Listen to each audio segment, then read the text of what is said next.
কি মনে করেছো যে বেহেশতে চলে যাবে?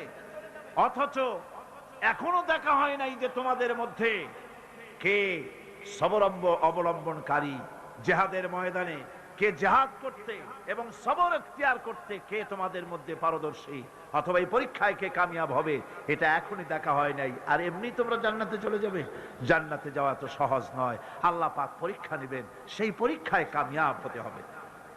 আর আল্লাহ পাক বলেছেন অবশ্যই সবরের পরীক্ষা নেব, অবশ্যই আমি তোমাদেরকে পরীক্ষা করব।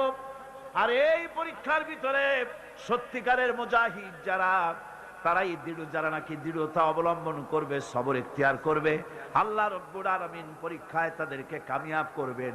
এই সবর এক মহা সম্পদ। সবর এখতিয়ার করতে হবে মুসলমানদেরকে। জান্নাতের ভিতরেও আল্লাহ পাক যারা সবর করবে তাদের জন্য বিরাট নিয়ামত আল্লাহ পাক জান্নাতে দান করবেন। জান্নাতে যাওয়ার জন্য সবর একটা মহাগুণ। এই গুণ মুসলমানদের ভিতরে থাকতে হবে।